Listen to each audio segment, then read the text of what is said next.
we run this show on Isadora. So we're going to talk about Isadora. Mark Coniglio is here from TroikaTronix, and we use his product every single day.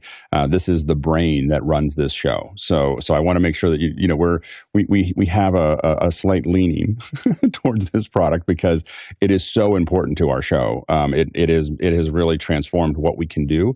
It's making a lot of the decisions for us.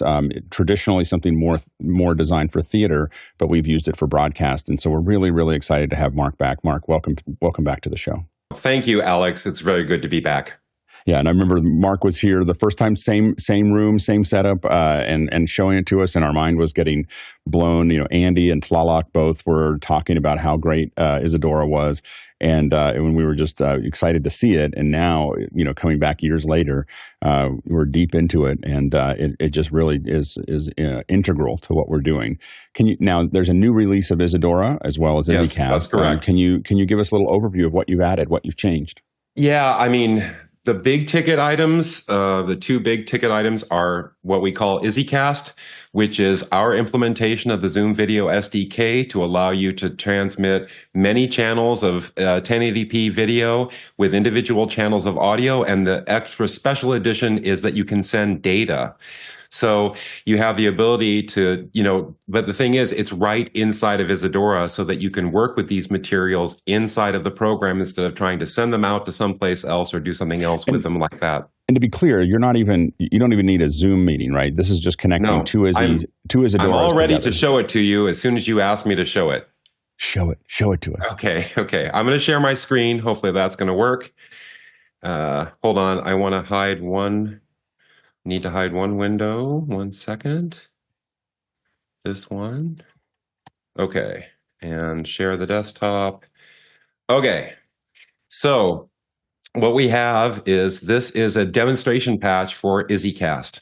I can get into how it works, but basically the short story is you get a certain license ID and then you buy bandwidth from us. That's how you make use of the product. So it's charged by the credit. So I've already entered that license ID. I'm going to call myself host. That's going to be my name in the session because I'm the one creating the session. And then you enter what would be similar to a meeting ID. You could either use what I'm going to use right now, which is a single use one just for this time, or you can create them in advance so that, especially for theater use, having a predetermined one that you can pass around and say, everybody just join this meeting at this time makes it work. So here I am as the host. I go on, I set my input devices in terms of what cameras I want to use and all that kind of stuff. I'm going to turn the microphone off right now because what I haven't sat down and sorted out is like, I've got Zoom going and I've got this going at the same time, so I don't want to get any feedback. So I'm going to disable the microphone. So we're all set, and I say create session. And so there I am. And there's just a really simple little video kind of switcher here to bring in the people that are there. Now I'm going to tab over. Now I've got a computer in the other room. I really wished to have a human being on that other end. That human being got COVID this morning. So I have to use some other kinds of things. But in this one here, I just have to put this session ID that's been generated. This is the thing you can generate in advance if you want. And so I do that. I also set up my different devices, and then I say join session. And voila. And so I'll go back. Now, this is the first computer here. And you can see this lovely green creature on the couch in the other room. Now, what I would love someday in office hours, if the after hours or something, I'd like to do a session where you are doing this with me. But what I wanted to show today, because this is the basic demonstration patch, but I added one little kind of cool thing to it. So here is a little extra bit of controls where I can actually tell my PTZ camera where to look. In addition, what PTZ camera is that? That's an Insta360 because we have a new module that speaks specifically to anything that uses UVC protocol. So you can move them around as you want. And so there's Zoom, of course. I just didn't realize we could do that with the Insta360. We were, I think that I didn't know how much control we had over it without the software. Well, I've evidently taken a lot. control, Alex, because that was one of the great moments of the last year or so, was when the entire office hours community went and bothered the Insta company on their GitHub page. It worked. It worked. Yeah. Oh, So that's great. We just, for those watching, I think that we lit up, and I think we did 50 or 60 comments, which was by far the most comments on their GitHub was like, hey, we need to be able to get access to the camera. And in fact, they didn't actually make it public, but I just got into it a little bit more deeply and solved the problem. So the bottom line is this cute little actor allows you control over any camera that offers that kind of control via the UVC protocol. But so, and then, I've got, this is like, this one here. Oh, what happened now? Now it says it's doing 5.9 frames per second. Is that, well, the thing is that I am simultaneously using Zoom and all of this at the same time. Earlier, when I was running this, I was getting 29.7 frames per second. Right, so, right.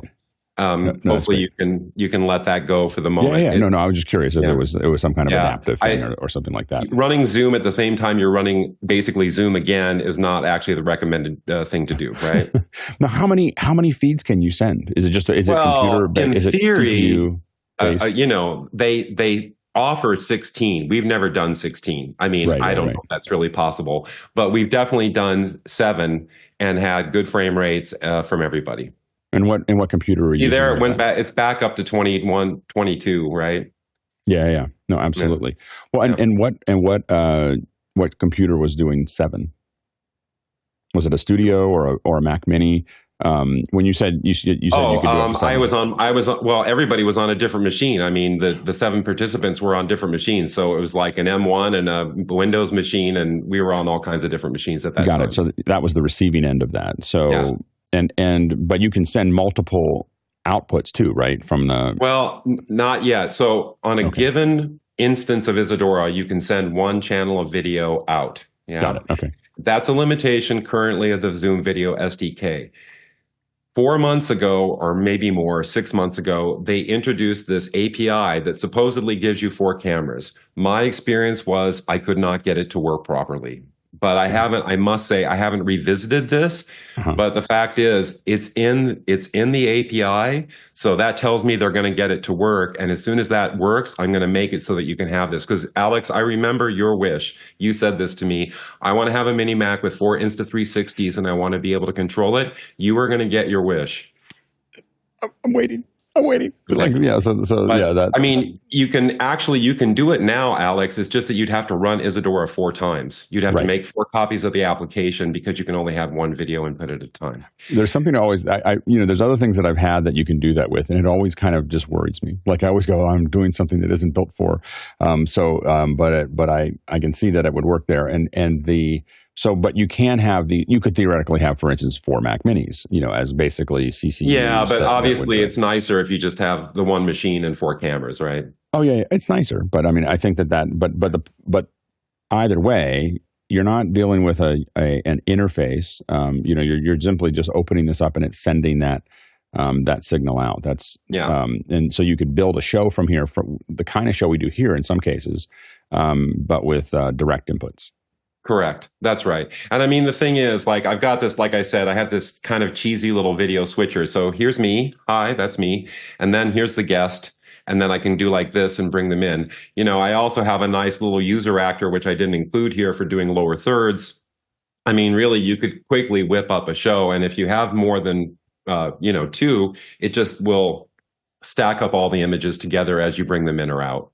Right. But the thing is, now, if I go to if you're not an Isadora user, this might look a little frightening, but here's the patch, right?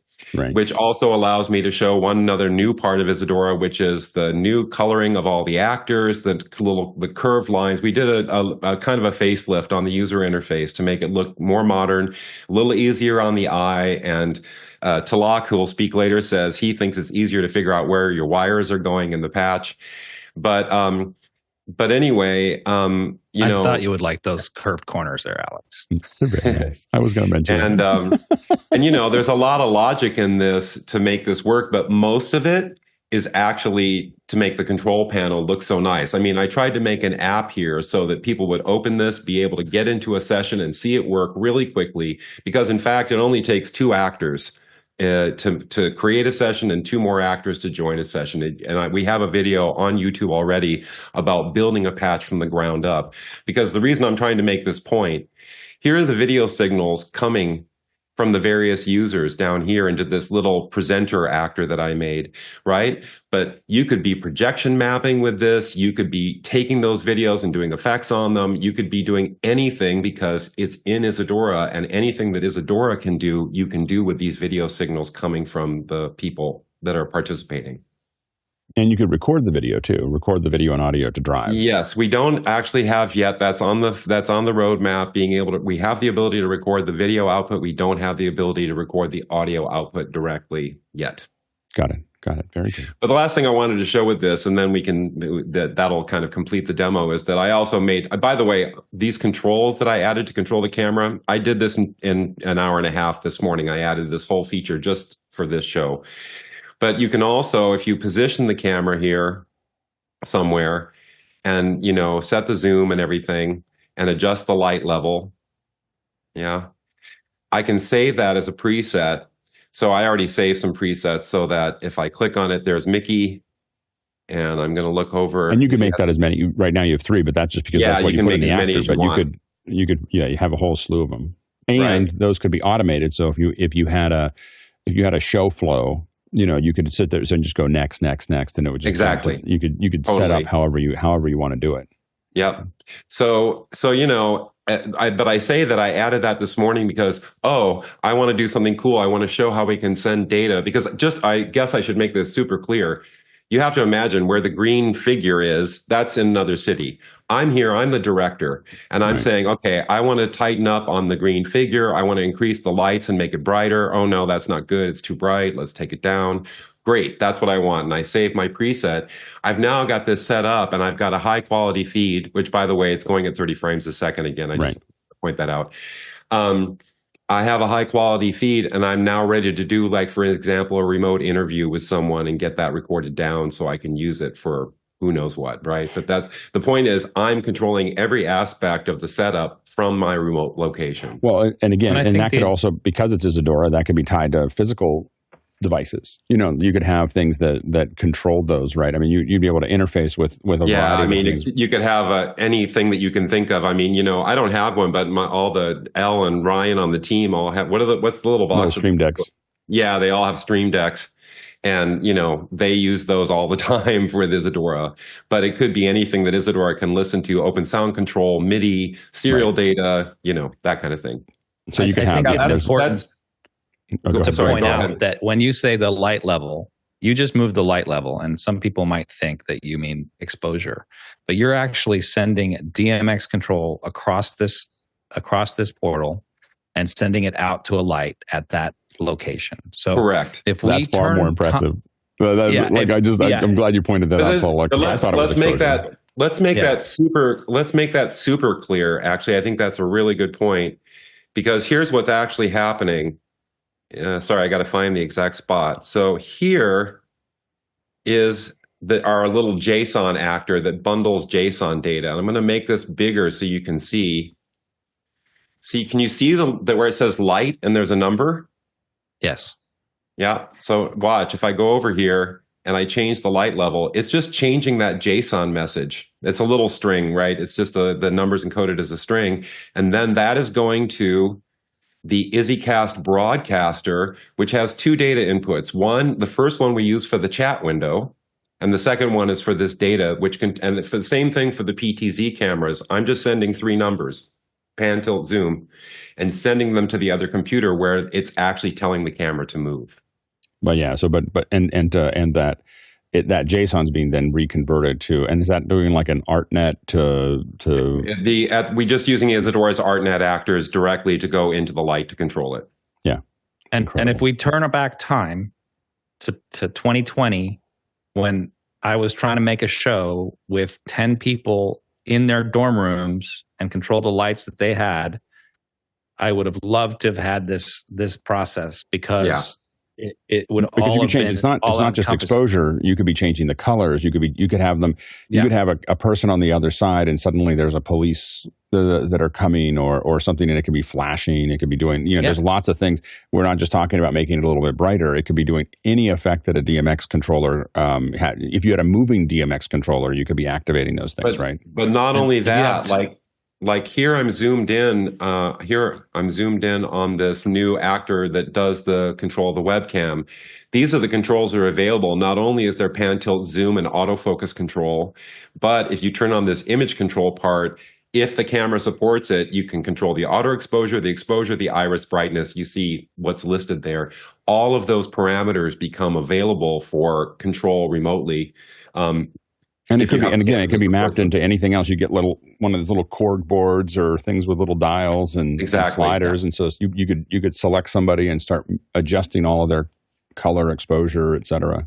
Yeah. So if you had 12 actors, or let's just say 12 participants, 12 panelists, all in their own room, you could literally fade everybody out at the same time, lighting wise, in their room. So, for example, just to put your brain on that is pretty amazing. Yeah. So yeah, that's my introduction, my brief introduction to IzzyCast. And I guess the thing I would encourage is if that's something you're interested in, right now, if you upgrade to Isadora 4, you can request to have some free credits so that you can use that for free and kind of like check it out. But also, if you're serious about this, you see an application for this, contact us via our support page. We're really interested in seeing people again, Isadora is used mostly in theater. I already had a dancer and a designer. A designer in Finland and a dancer in Munich doing a project earlier this month where they used IzzyCast to connect, and they were controlling the lighting remotely and other stuff. That's the stuff that happens with Isadora all the time. But people more from the broadcast side of the world, people that are working in these kinds of professional situations, they don't know Isadora so well. So if there's something about this that intrigues you and you want to give it a try, please reach out. We would love to work with you and help make that happen. Yeah, it's great. It's exciting. I know Tlaloc has some stuff to show as well, but we're going to jump into questions real quickly and just go through a couple of those, and then we'll come back to the next part of that. So let's go into the first question. First one comes from Tlaloc Lopez Waterman in Gretna, Virginia. Mark, can you touch on how AI has affected Isadora's direction? Sure. I mean, that's the other thing that I mentioned as the kind of big ticket item is AI. And that is not really because we added AI into Isadora itself, but instead in the new version in Isadora 4, we have what we're calling the Pythoner actor, which basically executes Python code. And as soon as you can execute Python, AI, the door is open. And I think how does it open the door? Again, I have an example ready if you want to see one. Yeah, let's see it. Okay. Okay. So I'm going to share my screen again. Okay. So here is the Pythoner actor. There's a bunch of outputs, but let's just open it up and look at the code. Can you believe it? Someone actually called me on this number, which no one ever does. Okay. We didn't hear it. Yeah, okay. So basically, except for this is like the thing that returns all the numbers, you've got 15 lines of Python code. Right? This is using a system called YOLO version 8 or YOLO. It's an AI system to do tracking. So what I'm going to do is I'm going to start with, so this is a video I'm playing of a dancer. And you can see that it's like looking, now this is an RGB image. This is not a depth camera. This is nothing special. And it's looking at that video and it's putting a skeleton on her body, totally using AI, because that's what this system does. It does pose detection using AI. This is something that to me, again, I don't know what the applications are for some of the people in broadcast, but for in theater and dance, to be able to do this without any special equipment, just to have an RGB camera and to do it at 50 frames a second is mind-blowing to me. Right. And I didn't do any heavy lifting for this. The YOLO system is out there. You can download the models you need. And we're going to put these patches out so that people can try it. But it's just super easy. And so now but see, you can see, here's my camera. You see the dots on my body. And, and by the way, the auto follow on the Insta360 is on. It's not panning that, but look, even though I'm moving around and the camera's moving, look how it tracks me. Right. So to give you another example of how that can work, I can be Alex if I want to be Alex, right? Because I can just lock the image of Alex to my nose, and now Alex will follow me around. Jib Jab is dead. Jib Jab is right? dead. But funny. Some of the other things, now here's a purely artistic patch. This is still just doing those things, but now it's interpreting the speed with which I move to generate those lines. You can't see me now, but that's coming from that. But also maybe really interesting for this community is AI masking, right? I've just got this super, solid red background. I'm feeding the image in, and it's doing the masking to figure out how to put around my body. It's not perfect. You can see there my hand isn't following perfectly. But again, to show you what it's like, here's with the same video I was playing before with the dancer, right? Right. And then I think the key important thing is that you're getting data out of the image, and once you get data out of the image, then you can go all kinds of directions with it. Yeah, and so the final thing I'll show, this doesn't really work that well yet, and there is a better model, but it's so slow that the frame rate's not workable. But there's this other one where it just identifies stuff. And if I hold up certain things, it's going to make phone. So it thinks that's a cell phone. Cup. Cell cup. It knows it's a cup. Wine glass. Right? So it's the same exact code. I didn't change one thing. Phone. Sorry. I got to make it be quiet. I didn't change one single thing inside of that module. Instead, I changed the model from pose estimation to identify objects. Right. And it just, and so the thing is that even though that masking is a bit imperfect and the pose estimation maybe could be a little less shaky, it really works already. And with AI in 3 months, it's only going to be better. Yeah. That's a lot of this really stuff accelerates clear. quickly. That's really clear. So I feel because I have other patches that I didn't prepare for today, I've got a patch where I talk to ChatGPT. And in my case, I did something totally cool for me that other people won't care about. It generates a choreographic score to tell dancers what to do. But it's really great what it asks to do. I have another one where you type in prompts and it generates an image, and the image appears in Isadora so that you can immediately use it, for example, on stage. I mean, I say immediately. It takes 30 seconds to generate those images. That's normal. But all of that stuff that you see, it really, because of this Python thing, of course, the Python module offers all kinds of other stuff, like now WebSockets. You can add a WebSockets feature to Isadora really quickly. I mean, this kind of stuff also becomes possible. But for me, what it offers in terms of the possibilities of AI, I think this just opens a whole bunch of new doors. And it also, for me, brings up an interesting question that I don't know if you've ever discussed it on the program, and we won't discuss it today, but a question for me is, how will theater designers work in the future? How will AI become part of the process of making artworks? And I guess doing programs like this, how will AI become part of this process? That's a big curiosity to me, but I'm glad that we have a way for users to try that out themselves now.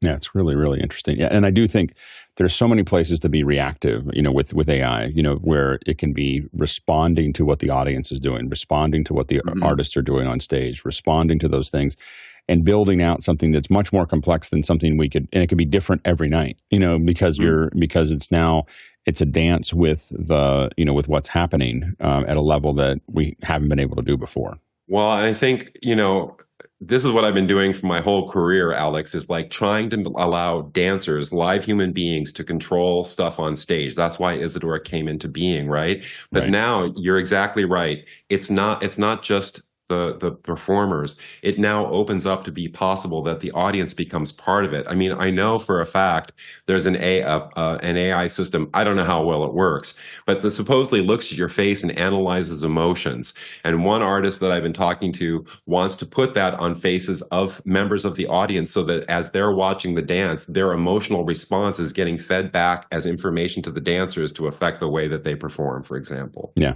And we have found in the limited times that we've done it, we call it kinetic interaction. And, so you have, we have Q&A and we have other things like that. And when we've added something where the audience can actually affect what's on stage, we find that the level of interest goes, increases exponentially. When people feel like they can act, and we see this when you watch a sporting event, people know that cheering actually affects the game, so they lose their voice yelling, but that is because they're part of that. And I think that there's, we see some really great stage plays that I've been to where they're actually interacting with the audience. They're actually pulling, getting a response from the audience, purposefully. I think is something that's pretty interesting. So I think it's really fascinating. So thanks for the question, Tlaloc. And that just shows you like some of the possibilities that are already there. And we're going to be quickly publishing tutorials about how the one thing that's a little bit difficult about Python, well, it's too technical. I don't need to get into that. Let's just say that you have to set it up on your machine. That's the one thing that makes it kind of difficult. I can't just make something on a Mac and give it to you on a PC and it's going to work. You have to do one little bit of configuration, but we've made scripts to just double click the scripts and follow the instructions. Hopefully we're making it really easy, even for people that aren't very technical. Well, and when I think of AI also, it's just being able to inject code means that you can open up ChatGPT and write, very complex by just saying, this is what I want to do.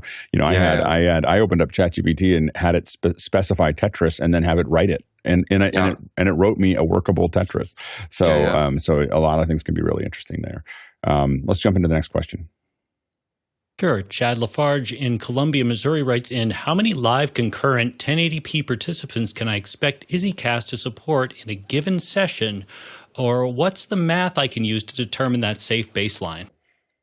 Well, again, the theoretical limit is 16. That's what the Zoom Video SDK offers as a maximum, right?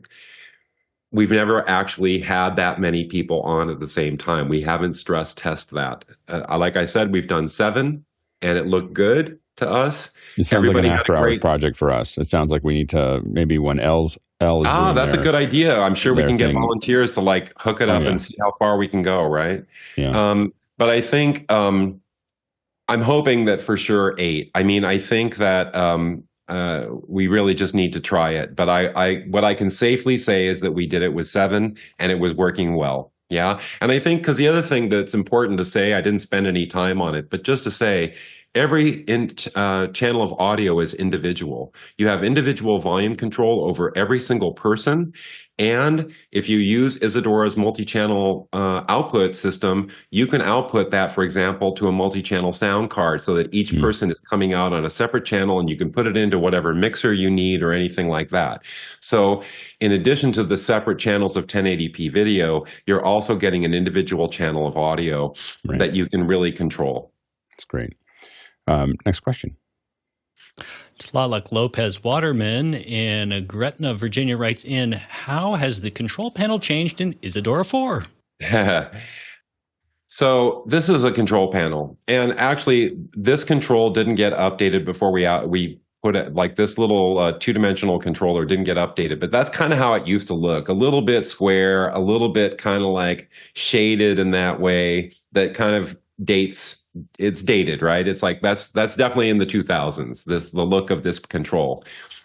But if you look at all the other controls, like these switches and things like that, these are all completely redone. Everything looks much more modern. So there's just in general a much more updated look, because what we wanted people to be able to do with the control panel, which again, if you're not an Isadora user, maybe I need to make that clear. The actors, these are the modules that do the work. That's how you like make Isadora work. You wire things up together, kind of like a modular synthesizer, if you know what that is, right?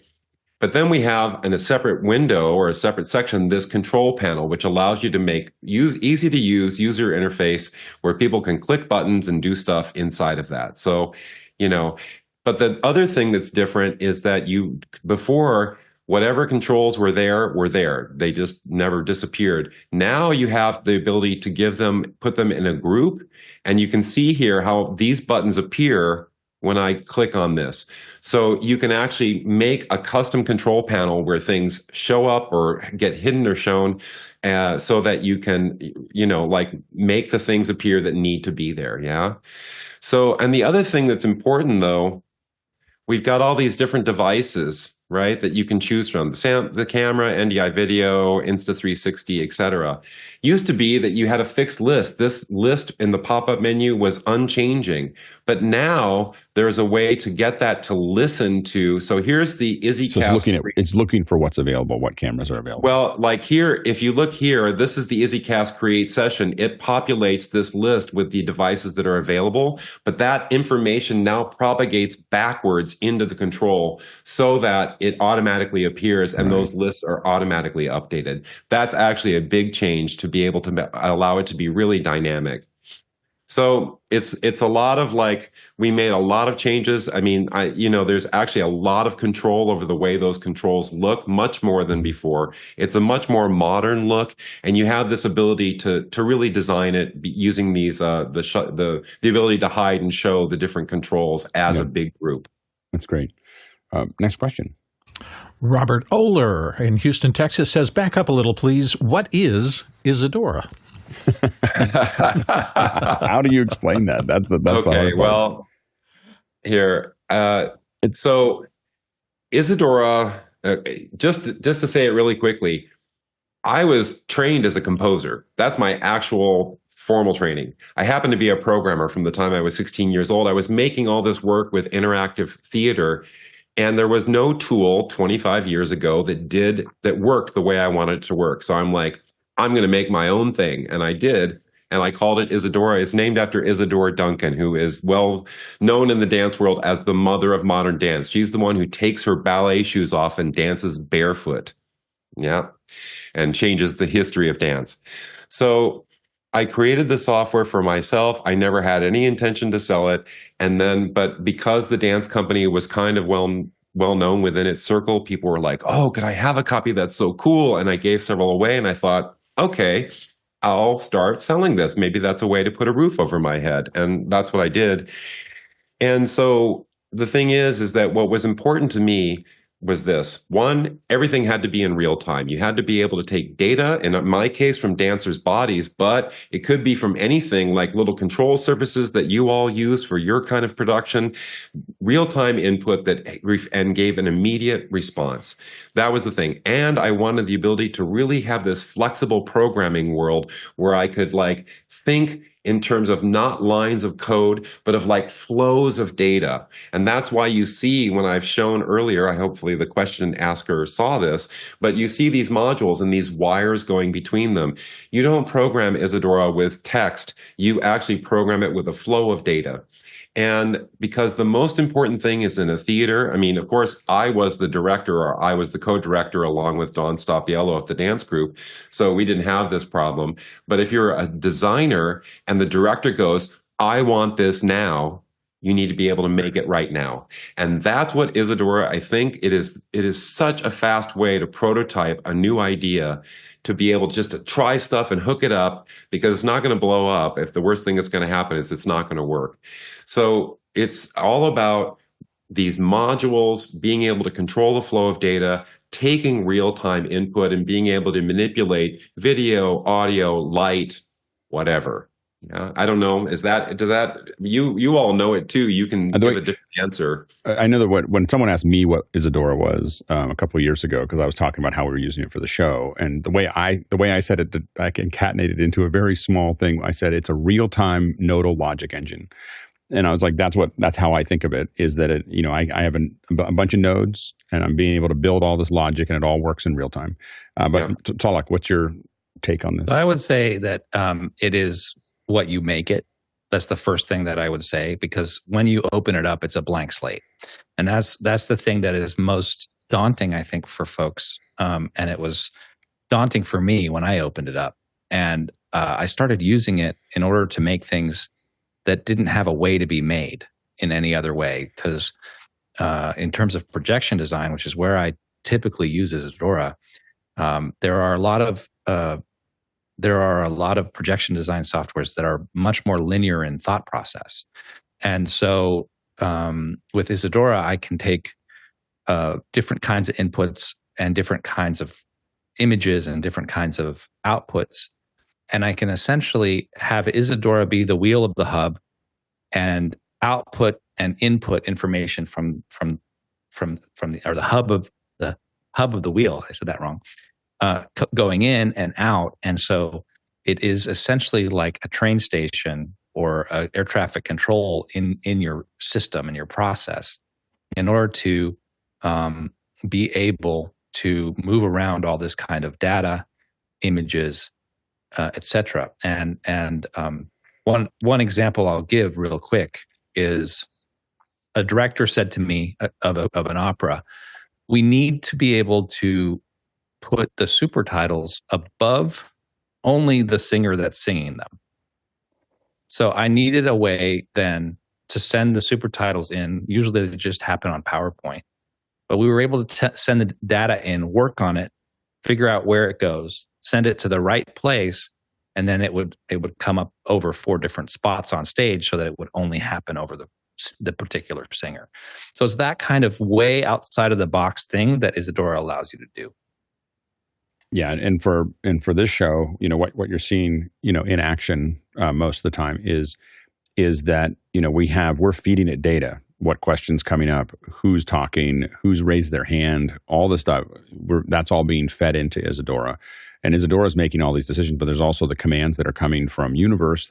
So we've got an interface that's there that's sending those commands. But a lot of that is implicit. When someone hits, I want to show who's going to answer the question, they don't have to figure out who that is. Isadora's figuring all that out because it has all that data that's there, and it's an incredibly incredible project file. When you open it up, I have to throw in, because I saw your patch. I've seen a picture of your patch, and I'm like, whoa! Because what's so interesting to me is that I did this 25 years ago. I was telling Talak before the show, I have the drawings of what I thought it would be. That's when I drew it on Photoshop. And what I thought it would be was not what you did at all. But that's great. But see, that explains to me. I mean, there's lots of software that's great, but why I think Isadora is great is because you actually conceived of something that I never would have ever thought of, and you did it. Right. And that's also what we did it. We did it as a group. So. But that's what Talak just said in another way. It is. Right. It really is such an incredibly flexible platform, and it shocks me all the time what people end up doing with it. But Mark, what you said about the fact that without data in it, this reminds me so much of the first time I had even an address book as simple as that. I open it up and I went, what can I do with this? There's nothing in it. I can't do anything with it until there's something in it. Then I can do everything with it. Is there a way with Isadora to basically close the file up and only have it just be able to deliver someone a file that is completely closed up and just... The reason I say that, so the way I think about it is if we build a plugin, sometimes I build plugins for Final Cut, right? I do that in Motion. I build something that's very complex. Usually I don't build it. Alex Goldner, another Alex in our group, builds them, and they are incredibly complicated. I mean, they're just, it looks like, a really, really complicated actor or patch that he's figured out how to do. Now, what he does though is he takes that and he builds. He exposes only certain controls to it, gives it an interface, and then it goes out to Final Cut. And in Final Cut, you have the 5 things that you can do. And there's no way to get to the other parts. It's its own thing. But it seems like there would be a really interesting, for instance, as a contributing actor, or a contributing thing, just send someone what essentially runs as a little app that is you turn it on and it sends the webcam. That's exactly, the answer is yes and no in one sense. So the answer is definitely yes, in that, can you lock that patch and make it so that nobody can do anything to it besides see the control panel? Yes. Right. What you can't do that some people want is to be able to have a double clickable app that opens, that is the whole thing, right? Right. And part of the reason you can't do that, I mean, you could pull it off on Windows, but Apple, with their notarization process and the code signing process that you must go through, basically you can't, I mean, unless you're a developer, you cannot deliver an app that someone else can run unless so what I'm saying is, like, I could do it. I could make a double clickable Isadora that just opened one file only and never did anything else, because I'm a developer and I have the rights to notarize an application. But for most people, it's not possible. Like, there's an old product, or a product that people know, Max MSP, which was really one of maybe the first node-based programming language. But they used to offer this possibility of embedding the patch into an application, but they can't do it anymore because of these security restrictions from Apple. Right. At least for Apple side. So, but to get back to your question, absolutely. If you send someone an Isadora patch all locked up and you say, hey, just download the demo, because the demo does everything except save, and they double click the patch you gave them, they're in. Because that's also precisely what we've done with the IzzyCast demos. We have these demos that you saw today. Right. You can download it, and you as the host can create a session. The people who participate, they don't have to pay a cent. They just get the app and they open the demo patch and they just run it. So it's just a matter of getting someone to install Isadora's demo. That's the only extra step. As soon as that's been done, then you just send them the file and they open it up and everything. That's it. I will say, though, that it is not, correct me if I'm wrong, Mark, that it's not locked. It doesn't lock it down, so they can go in and make a bunch of changes to what you've sent them. No, you can put a password on the file and lock it. Oh, there you go. There you go. Excellent. Okay, something to play with there. Next question. Douglas Carmichael's up next. Are there any plans to remove legacy actors like those that control miniDV VTRs over FireWire? Go ahead, Paul. Yeah. Oh, go ahead, Mark. Go ahead, Mark. The answer is, yeah, we need to do a house cleaning on some of these things. But there's going to be somebody there with a FireWire that's been running for 15 years, and he's like, you just broke it. I can't upgrade anymore. Well, that's the only reason that they're there.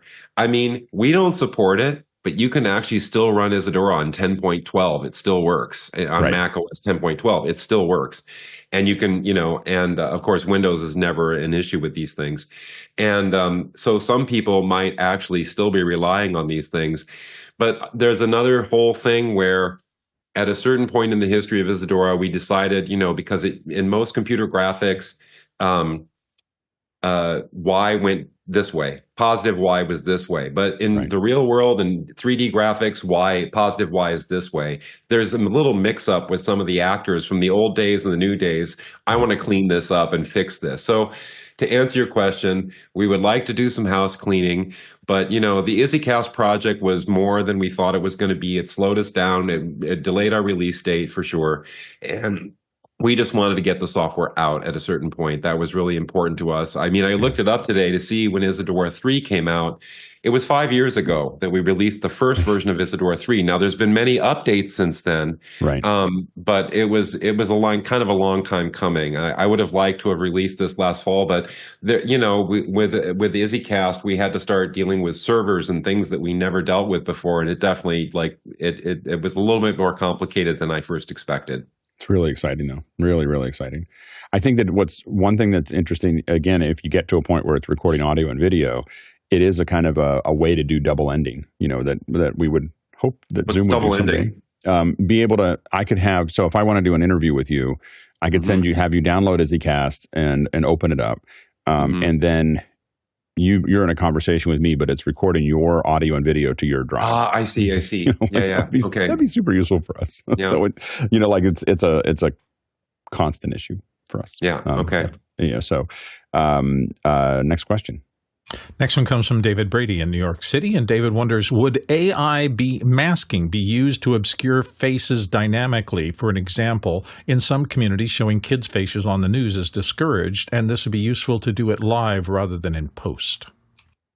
It I haven't tested that particular use case, but I can tell you that I've fed video into this AI system with 20 people in it, and it sees 20 people. So Right. I believe that the answer is yes, it's possible. And I think actually the skeleton, the pose estimation that I showed first when I put you saw Alex's face following me around. Imagine that that's not an actual picture for comedy purposes, but Right. instead it's just a mask that is a blur, and you could put that on all the people that it sees. So I absolutely think, again, I haven't tested it myself, but my suspicion is it would work. Next question. Roscoe Jones, Madison, Indiana. Up next, at my college, QLab was taught to beginners and Isadora to advanced students. How do these two apps complement each other, and where have you seen colleges master Isadora teaching? Okay. Well, I think they complement each other because, first of all, they can talk to each other. And there's been plenty of instances in which I have seen and heard about situations where QLab is sending OSC to Isadora, and Isadora is sending OSC or MIDI or whatever back and forth to control each other. I think for a beginner, the fact that QLab is just a very simple sort of queue-based system, it's just this stack of like queues and you're hitting them, that feels very comfortable. Again, as Talak said, when you open Isadora you open a new patch, it's empty. It doesn't do anything for you. Now, of course, there's a lot of patches and user actors and things that people have made out there to use, but it is this thing where you have to have, I want to do this in your head. And then if you know Isadora, you can set out to do it. And so I would say that, if all you need to do is queue video and get it to like queue up behind actors and you don't really need to do a lot of projection mapping, QLab is probably an easier solution than Isadora. But if you want to have the kind of flexibility that we're talking about, that's where Isadora can really shine. In terms of universities where they've really figured it out, there's a few. I guess one of the places that I always think about, there's been a long-time user called Graham Thorne, and he works, unfortunately, I'm going to call it by the old name because I can't remember the new name. They changed it, but it used to be called the Backstage Academy. It's in England, and they're associated with a massive production effort called Production Park, where people like Rihanna do their setups for their shows and practice. But they teach Isadora to all of their students. And one of the funny things is, so they also teach Disguise. I guess some people out there who are in the theater world also know Disguise. This is a system that's very expensive. It's like, I don't know, I don't want to say a number, but like 6 figures to get this system going. And it was hysterical to me that they were using Isadora, which is $800, to control Disguise, because Disguise didn't have the kind of logic necessary, the kind of logic Alex was talking about, to make it work. And so the students there were also using Isadora as this interactive front end to a different software and make them work together. So I think that, it's just like everything. Sometimes you need a saw, sometimes you need a hammer, sometimes you need a screwdriver. It's like there's different tools for different needs. And I think having an understanding of what all of them can do, that's your best bet if you're really going to be a designer out there, is doing that. Because then, as Talak was saying, they can all talk to each other and you can use the best parts of all of them. Hopefully that answers the question. Add anything, Talak? Yeah, I just wanted to say that I very often am part of shows that have Isadora, QLab, ETC, EOS all working together, and we take the strengths of all of them and use them for what they're strong in. And so, for example, I talk a lot. I have in the past talked a lot about show control. So you can set MIDI show control to fire cues from the light board, for example, because we always have lighting cues, and it's easy to add a cue that doesn't do anything. So the stage manager can call a single light cue that will change the lights. It will fire the next projection cue out of Isadora, and it'll also start the sound cue out of QLab. And a lot of times QLab is really great for sound. You can build a great sound design in QLab in a way that doesn't require building the infrastructure. It's there, it's linear. You can take the next cue, next cue, next cue, next cue. And so what I would say is that I hope that more universities like Roscoe's do exactly that and teach both. Because the other thing that I think Isadora does really well, and I've seen it with some of my students when I was teaching, is it breaks people out of linear thinking. And I think that that's incredibly important for students in general to be able to do. It's hard to teach that because of the way that the educational system works. But if you've got a class where or an independent study where you're working with Isadora, and you have to break the thinking outside of this linear way, and then the world starts to open up to them as what they can do on stage. And I think kids are inherently good at it. We just beat it out of them. Like when I teach, I used to teach visual effects for 12-year-olds, and I didn't pull any punches. I was teaching them just Shake, and Shake is a nodal compositor that we used on big films, and me showing them how to build a green screen key with basic nodes, adding and subtract, averaging the red and blue channel and then subtracting it from the green channel, and doing all the things that we were doing. For the kids, it was much harder to teach adults because they had already figured out that they'd already learned a way to learn. And the kids just immediately jumped into it. I had an 8-year-old building their own keys, doing it, without any issue at all, because once they understood what that looked like, it was much easier for them to just kind of think about it because they didn't have a preconceived notion of what that looks like. And I think that that's the real power of I think getting in as early as possible and having them think about it. I think it's great for college, but I was thinking about it today. I was like, I should be talking to my kids' high school about, how they get into using it, and working with it, because I think the earlier, grade school, they could be doing it to think about how they can build things without having to figure out how to type code, I think is interesting. But I think Talak makes, and you both make an excellent point, this whole thing of linear thinking, it's like, I made this because I'm a wacky artist guy. I'm not trained as a technician, really. I was trained, and my brain goes in 20 different directions at the same time.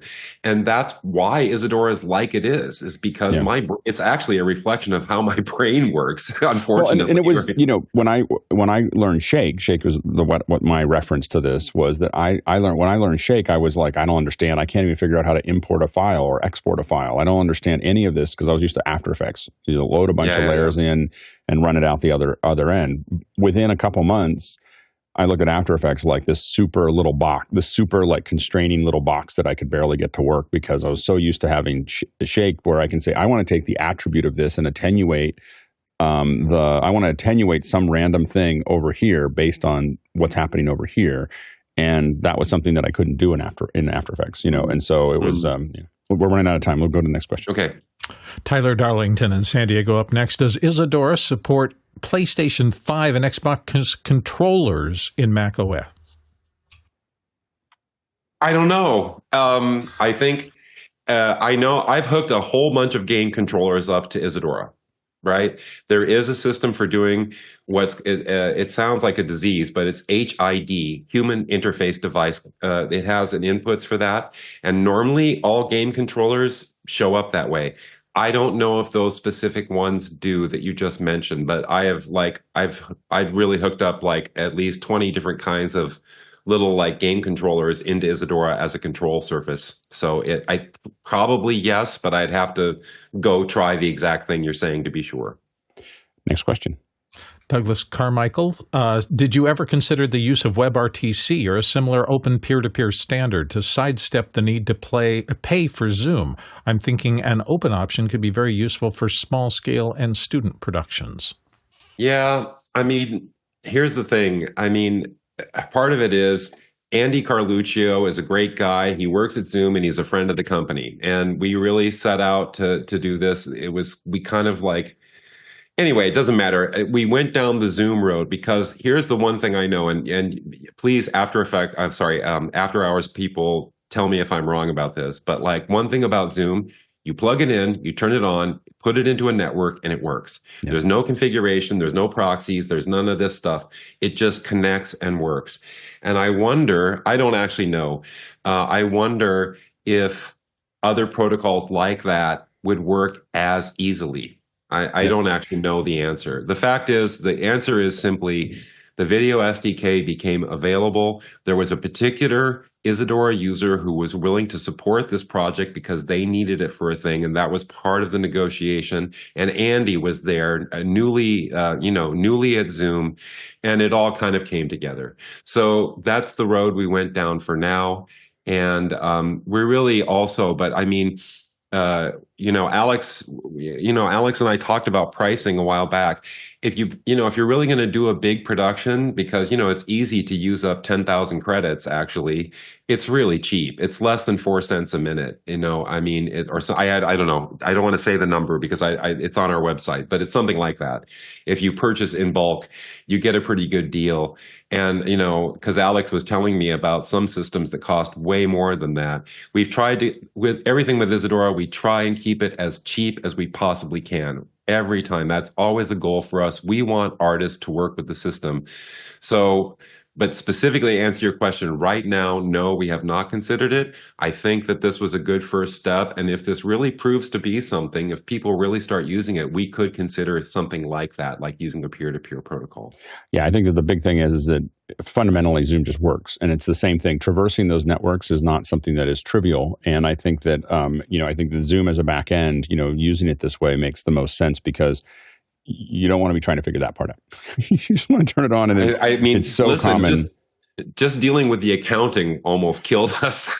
Yeah, it was a lot more than we thought. So yes, for sure, I didn't want to be the one to figure that out. Right, and I think that also, when I look at it, the reason that we use Zoom is my confidence in the liminal team. That is really what Andy and Jonathan and everyone else in the liminal team that is within Zoom. I still think of it as the liminal team inside of Zoom, because there's a lot of other things that Zoom does that I don't necessarily agree with. So but I think that my confidence in that broadcast team is so high that I know that so many things get handled that I don't have to think about, that just make it work, and that will continue to grow at a speed that I don't see anybody else doing. So I think that's usually when I think about leaning on what I lean on and why I lean on it. It has a lot to do with that team. And I just have to throw in, because that whole team you're talking about, I was interfacing with them the whole time I was developing this product. And also the actual API itself made it easy for me to bring this into Isadora. And they were great. I mean, they were so great to me. And I'm really grateful for everything that they contributed to the project, because they contributed a lot. Yeah, absolutely. Next question. Tlaloc asks, how many different lines of data, DMX, UVC, etc., can you have? Good question. There is a limit. It's like, in the end, it's something on the order of 56 kilobytes per second, something like this. So there is, because you have to encode this, and what I can say is that in one demonstration, I had someone in a motion capture suit. The motion capture suit has 19 sensors, and each sensor is putting out X, Y, and Z. So in other words, that's 19 times 3 numbers that I had to send. And it was sending this over IzzyCast, and it absolutely came out on the other end perfect. So that was quite a bit of data. Now, I cannot say that I've tried sending 512 channels of DMX, but I suspect it would probably work. And one of the things that I want to add in a very soon to come release is that there's a kind of cool encoding system for doing really fast encoding of small amounts of data that actually gives you a pretty good performance increase. I think this will maybe double the bandwidth, in fact. So I think right now it's usable. There is a limit. I haven't run into it in the things that I've done yet. Yeah, I think I have a feeling 512 channels of DMX wouldn't be a problem, for example. And we have last question. Douglas Carmichael has our final one. What is the relationship between the general service task and the target frame rate? Wow, that's very specific. Okay, so in Isadora, there are some things that deal with time. For example, the wave generator or the envelope generator. These are things that output numbers. Like the envelope generator says, go from 0 to 100 over 5 seconds and send out a stream of numbers. All of those actors are handled by the general service task, okay? And then the frame rate is only for the actors that deal with video. Why is that important? Well, if you're only doing video, it's not. In fact, you could run the general service task at the same thing as the frame rate, and you wouldn't know the difference. However, if you're like me and you're a composer who's doing audio and MIDI and you need a finer grain of those control numbers, then you want to set that general service task to a higher number because like, for example, if you set it to 30 FPS and you're controlling the volume of a sound, you will hear that sound stair step because 30 FPS is your ear will hear that immediately.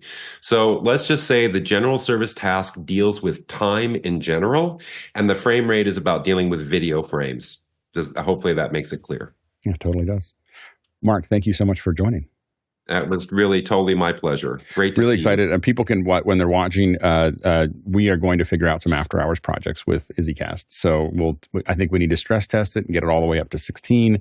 And we're looking forward to playing with it. And Mark, definitely let me know when you have 4 inputs because I'm all over that. But if I can say one last thing, if you're interested in this stuff, if you're interested in the AI, you're interested in IzzyCast, please monitor YouTube/TroikaTronix. We're putting up new tutorials all the time. If you want to find out how to make an IzzyCast patch on your own, it's already there. These things are going to be coming. So please make use of those resources because we're going to try and make these systems as easy for you to use as possible.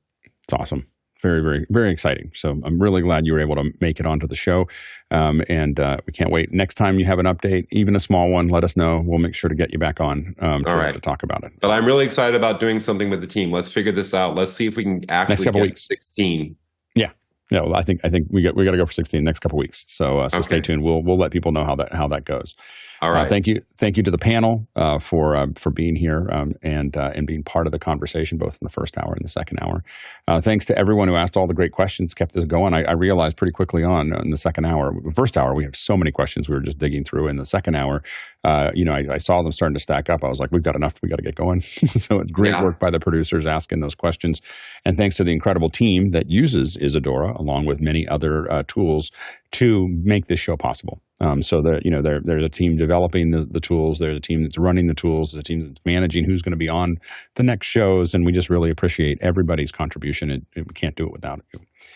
The Tlaloc is here, but the Tlaloc traversal, if we had to walk around and do this in person, and we walked from person to person to person, we would have traveled 85,000 miles, 137,000 kilometers, and that is 673 million bananas for scale. All right, let's go ahead and jump into after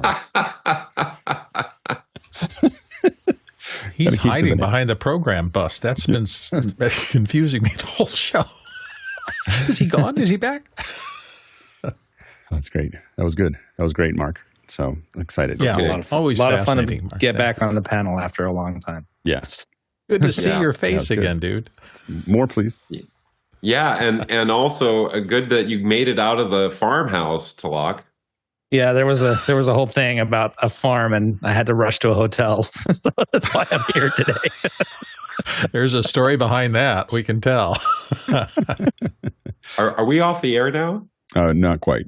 Okay. We're audio on we're still. We're still under the things, but anyway, it's great. Yeah, well, I guess that was my thing today. I already said it. It was like I was all set up. My partner was going to be they who was the talent, and I could have a person, and then she tested positive for COVID this morning, and I was just like, oh no. Yeah. Well, they know how to treat. But that's the way it goes. So that's the way life goes. Sorry. Oh, absolutely. It was great. It looked great. So okay. All right. Thanks. All right. See you all later. Bye-bye. Bye-bye. Okay, we're offline now.